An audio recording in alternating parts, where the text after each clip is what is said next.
Hello scrappers.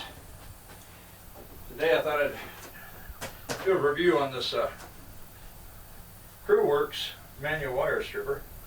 I know a lot of you guys already have wire strippers, but I think the first part of this book is in German or something. It goes halfway where the center where the staples are, and then it gets into the English. Yeah, it gives a list of all the pieces that come in here. It says not included but helpful: impact wrench with 10mm socket, power drill, 14mm wrench, tap wrench, 30mm thick wood board, and mineral oil. Probably the wood board, the way you can mount it down onto the board, and then what you got to do is move the board around and clamp the board to your table or whatever. Just kind of looking this over, it looked like a pretty good unit. I haven't even pulled it out of the box yet, but kind of the baggie with, I think did an extra plate bolt, and you got some different plates here. Looks like the biggest one's like 1 inch thick, or 25mm. Got a pair of white gloves. I don't know how well they would fit me, but yeah, it looks like a little difference in size. I've been out here doing some other work, so my hands are dirty. Okay. Cleaned up my greasy grease gun. Anyway, here's what it looks like. And looks like a good one. You can run it with the hand crank or with your drill. And it has different plates you can put on it. There's your hand crank. So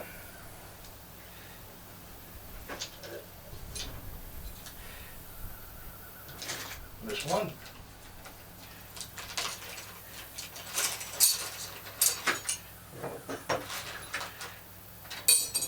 you got your plates you can put on here if you have something huge wire cable. Put that little monitor over here so I can tell if I'm in the view or not. And I'm not, like I said, that's 1 inch or 25mm for you guys in the metric system. And then this hole here is 1/2 inch or 13mm, 0.4 of an inch or 9mm, and 0.2, which is 5mm for that smallest one. And you got your thumb knobs here for tightening it up. You get an extra one in here in case you break or lose one, I guess. And then I'm not sure how well you can pick this up, so I'm going to turn this sideways. But you got 2 plates here, and from what I understand, you can adjust them so you can, say like if you got Romax or something, you can kind of bring it up and get a little better shape for the Romax to run through. Yeah, but you can adjust this however you need it. Now, I was looking over some of the reviews, and one guy was saying, kind of gave it a bad review, basically 4 stars, if you want to call that bad, but he said the smaller wire wouldn't stay, on the wheel. It kept jumping off. Yeah. It's not the wire stripper, it's he didn't have it dialed in right. Really the trick is getting this down low enough. If you have it where it's just got a little hump to go over the wheel and under the blade, then yeah, you're going to have issues. You got to have it where you're almost going straight into the center, or maybe just above center on the drive wheel, and it's forcing it to the top of the hole to bend into the wheel, and then it usually will stay under the cutting blade, under the cutting knife. And another guy gave it kind of a bad review, said you can't sharpen, you can't sharpen the wheel. Well, all in all, you really shouldn't have to, as long as you're not cutting too deep. And you don't want to. You cut too deep, you're going to have all kinds of little slivers and splinters all over, and that's going to stick in your hand and it's going to be a mess. So you know, you want to adjust it down just enough to cut through the insulation. If you're cutting into the copper wire, yeah, you're going to dull it down, but copper is a soft metal too, so it will take a while. And I'm sure you can get new blades for this. I think the last wire stripper review I did, you can just go through the videos, or you can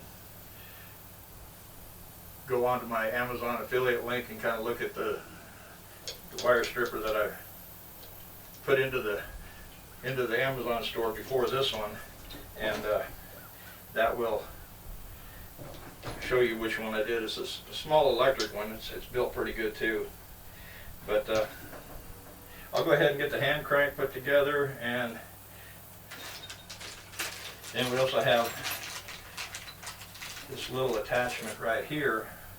It's hexagon, and it screws right down into the center here. Yep.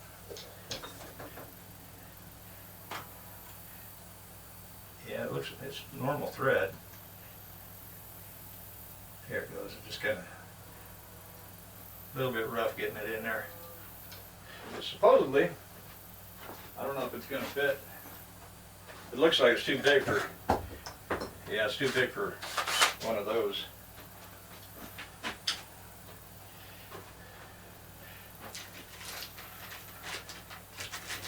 And I don't see anything to go over, but you can get a good grip on that with your drill. And if you got a variable speed drill, that's even better, because you can set the speed on whatever you want, and then it's just going to continually feed it at that speed.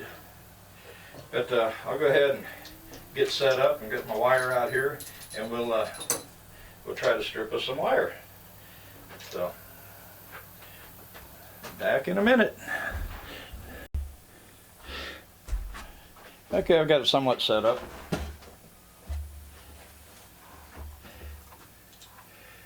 Now, on our shaft here we have a little flat spot.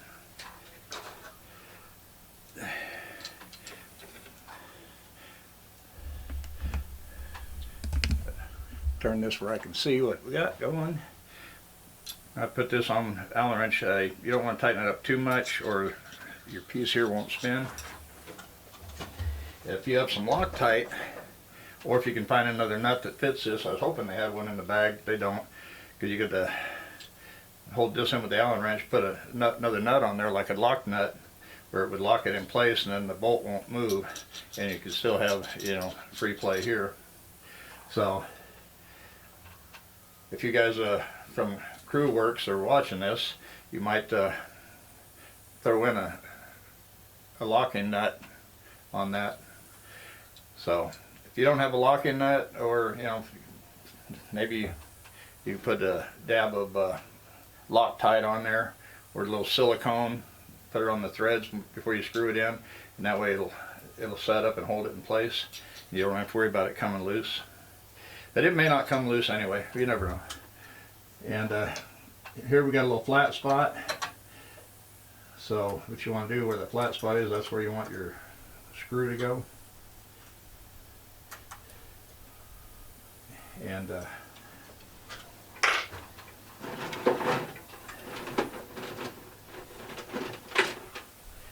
I got a little bit of wire here. It's got pretty good stranded wire in there. Now what I like to do is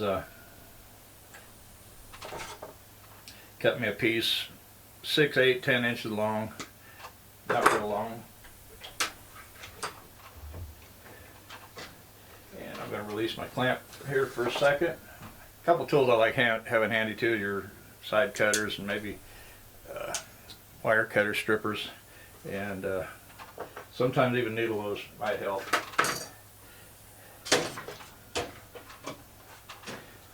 Now what I want to do is I want to tilt this where I can kind of see what I'll be using. That fits through the bottom hole just fine. So now I want to try to line up this bottom hole, because it's pretty much set I'm not sure if you can see that, but it's pretty much set for the big hole. So what I want to do, you see you got two different sets of threaded holes here.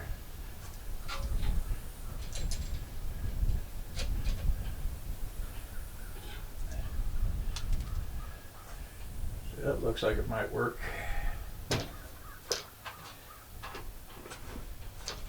I'll clamp this back down. Got my Irwin clamp. I'm going to clamp it here to the workbench. So now, of course, I always try to start with it high.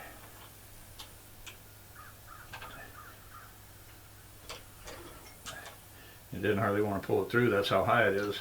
And then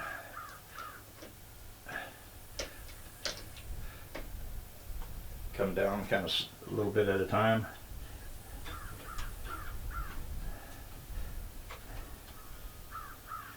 The other one did kind of cut in a little bit. Still not pulling it through real good, but it cut all the way in there. Probably more than I wanted to.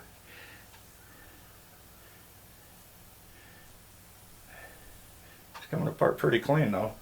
Not getting a bunch of little fragments. So if you cut too deep, you're going to have little pieces sticking out all over, and those are rough on the fingers. They like to poke. Oh, I got the trash can way over there.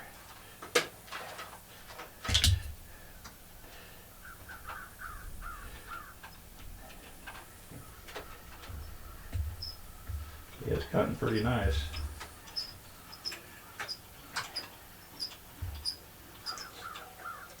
I might be going almost too deep.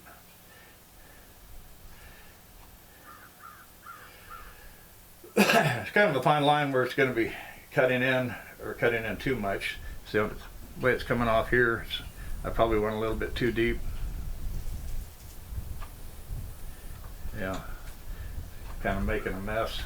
So before I cut any more, I want to bring that up just a little bit.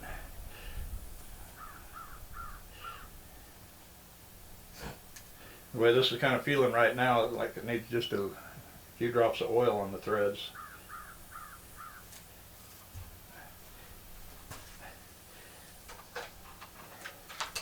Yeah, it doesn't seem like it cut. Yeah, it cut all right down there. I don't know why it didn't pull, why the insulation broke instead of pulling it through. It doesn't take that much pressure to pull that through like that.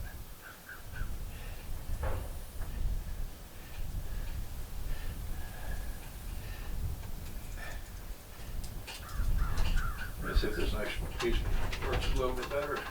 I got a few pieces this size, so I'll bring it up just a hair more.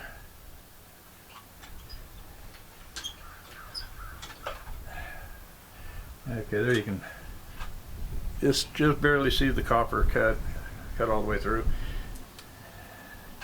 And sometimes when it's like this, I'm diabetic, so it's hard to get in there and pull this apart with your thumbnails without the thumbnail breaking, chipping. So a lot of times what I'll do is right at the tip, I might make a little, take the box knife and make a little better cut. Or I'll take or another way I do it, I'll grab my strippers, and you can actually do this before you start your cut if you wanted to. And that way it gives you something to grab onto and pull this through. And now I may not be going quite far enough because I got a spot here that didn't really cut too good. So I probably need to go just a hair deeper. So I'll lighten up, loosen up the locking nut.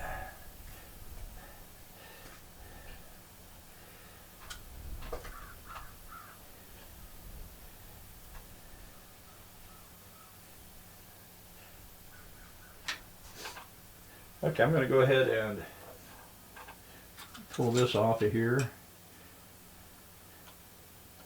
and put the drill on, and we'll try it that way. Show you how that works. Okay, now we got the setup for the cordless. I got the cordless drill on here. So now we just I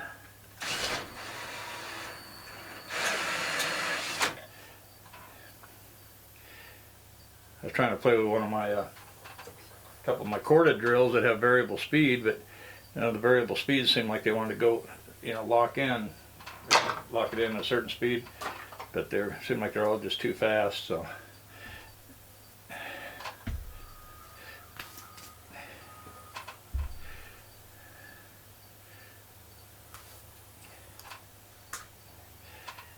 there's a pretty nice little strand of wire there. And like I said, this is a pretty good sized piece.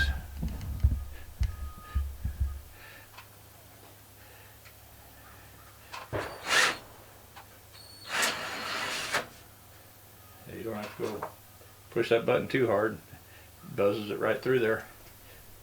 Like that. Now this one here is a little different. It looks like it's about the same insulation, but there's not near as much wire in this one.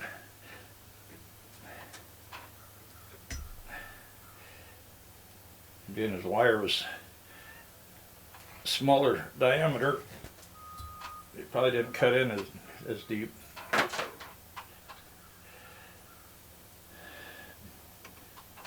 Okay, I got one more, and then I'm going to dial it into the to some of the thinner wire that I usually don't strip.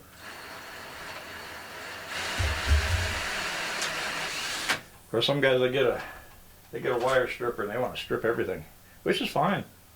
Yeah, if you got the time and you got the wire, yeah, go for it. Yeah.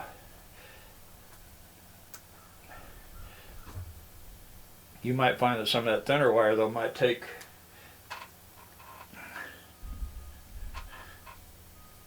you know 2-3 hours to get a pound. But still you're looking at maybe what, 50 cents or so for insulated wire compared to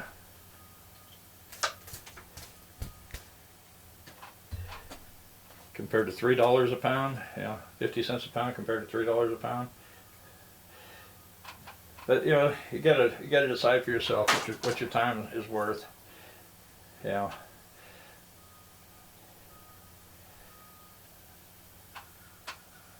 And like I say, I'm not trying to make a living at this. It's more of a hobby. So I'm gonna be out here tinkering with something in my shop. You know, this is some thinner wire. It's probably 16, 18 gauge, pretty small. So what I'm going to do with this, I'm going to take it where I got it and drop it down a little bit more. Probably need to loosen this clamp up so I can kind of eyeball it.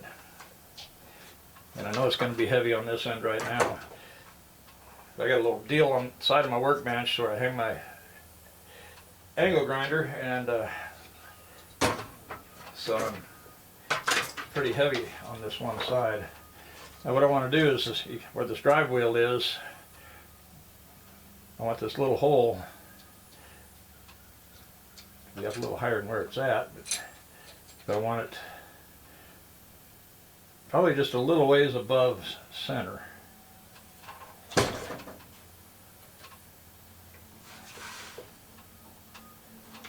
Clamp this back down so I have two hands.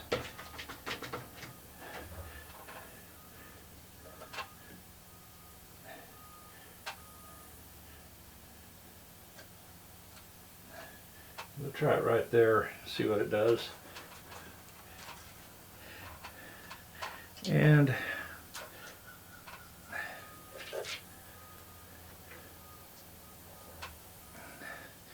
bring that down just a little bit.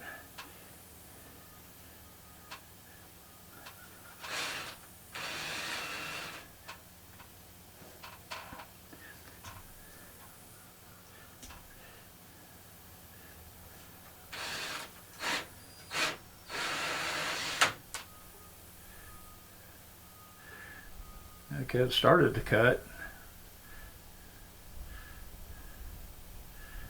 And then must have rolled off or something.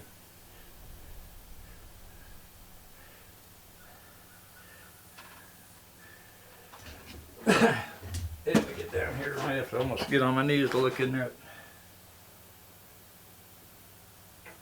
Yeah, I think I can come down a little bit more maybe.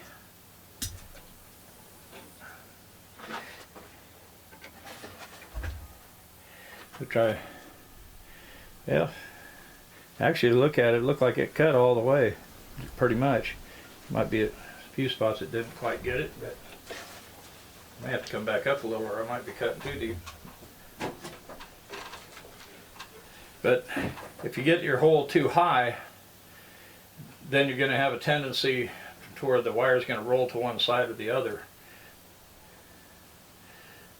So the trick to dialing that in that I've found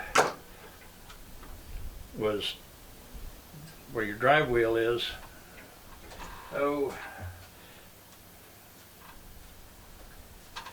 Let's say this water bottle is your drive wheel. You know, don't have it up here where the wire is hitting way up here in the notch, but bring it down below, you know, just above halfway point, and bring it a little ways above that. That way the wire is having to kind of bend hard to go up and then into the slot, and that seems to hold it in there a lot better. I struggled with real small wire there for a while. You can see this is small wire, small gauge wire.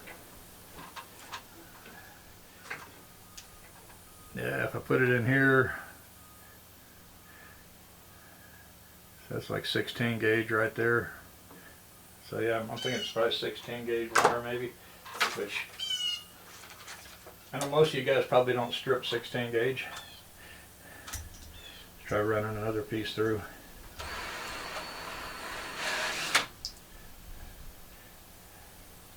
Yeah, I think we cut it all the way down.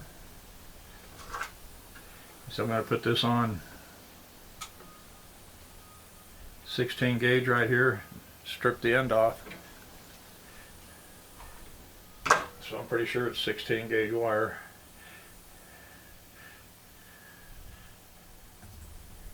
See, it stripped it pretty nice. I got 2-3 more pieces here we can strip real quick. Now you got to kind of straighten your wire up a little bit. Yeah, you can't, especially if you've got solid core.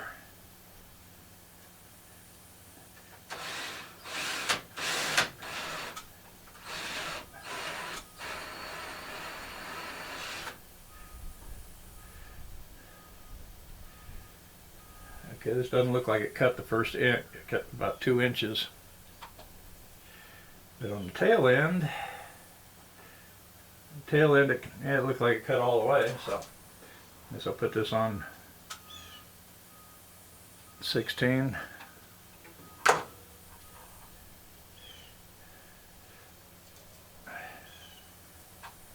So that's your trick to the really small wire.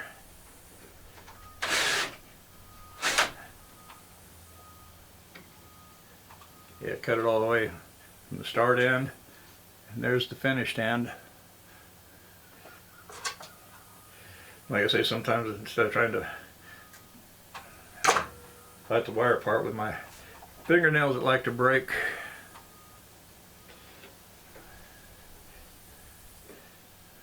brittle fingernails. Like I said, it looks, by looking at this, I'm probably going just a hair too deep.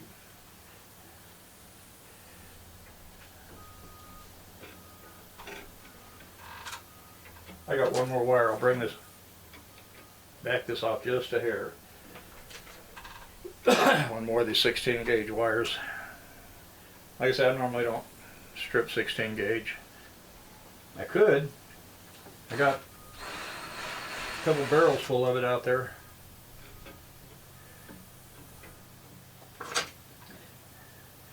Looked at the first few inches of this where I just ran that through, and it looked like it didn't even, it looked like it made a score in it, but it didn't really cut it. But I looked a little further and I can see copper there. So I may have to just lightly score that in.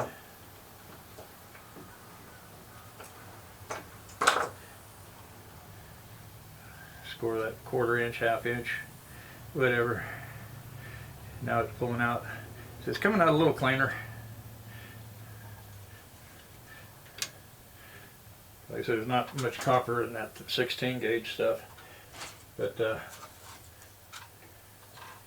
yeah, just that little bit of short time, you know, that's what we got. And like I say, the 16 gauge wire is probably thinner than most people will do, but you know, if you want to go that thin, that's great. I've taken some of that solid core wire out of fluorescent lights, the 4-foot light fixtures. And that's a real small solid core. I've run that through a wire stripper. So, and like I say, I think this may be German. I'm not sure. But like I say, you go halfway in and you got English, and it seems to, you know, it's working really good, the way I can see it.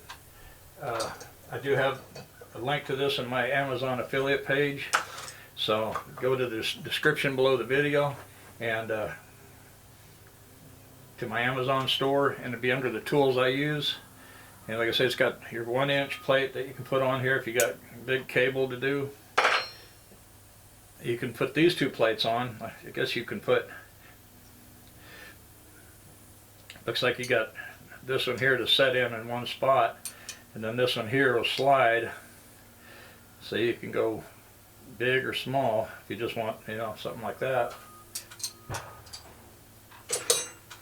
And this thing only runs $69.99, so that's a lot less expensive than some of those out there. And one thing, by using a drill, you don't have to worry about the motor burning out. You got your own, you know, replaceable motor. And one thing too, on their Amazon page, right where you got your picture on the left hand side, and you got your price over to the right and price in the center. But the price in the center, look right below that, you'll see a little orange kind of rectangle, and it says coupon. There's a checkbox next to it. Click that checkbox before you hit add to cart, and it'll give you 5% off. So it'll save you a little bit of money there. But $69.95, other people are asking 3 times that much for basically the same thing, hand crank or drill operated. So, you know, I think this is a great value. It seems to work just fine for me. It stripped that wire pretty nice, pretty quick. Like I say, it wasn't too bad even with the hand crank, but with the drill, it makes it even quicker. Like I say, you mount it to a board or something, you can throw it on your workbench, clamp it down, and you can go to town. Or if you have a dedicated table you want to do this at, you can mount it permanently.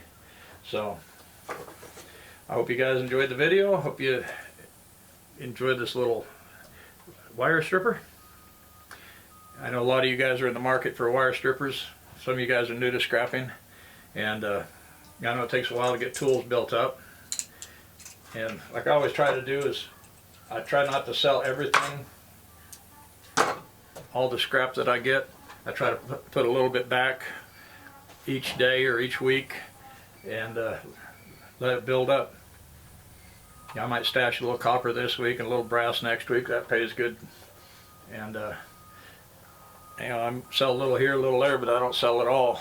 You know, some of it I'll let it build up for kind of an emergency fund, and others I'd save it for, you know, just mad bunny. When something comes up that I want, I'll go sell it, and you know, or if I get behind on bills or something,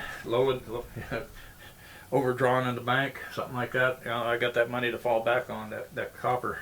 So I want to thank everybody for watching. Like I said, you can find this on my Amazon page, Creworks. It's a pretty good little little unit. I don't have any great big stuff where I could run it through, but I think it looks like a good deal. So if you need one, this will probably work pretty good for you. And like I say, you can just run it with a corded drill or cordless, and you know, just use what you got. Start with what you got and build up. You know, that's what I say. So I see guys out there with big trucks, big trailers, making big money scrapping, but hey, you know, you got to start where you are, and I think this is a great little tool to help when you get to where you can afford one. So, and like I say, it's more than 3 times or 1/3 the cost. It's less than 1/3 the cost of some of those out there for the same thing, just for your gearbox and cutter and drill mount or hand crank. So you guys take care. See you in the next video. Bye bye.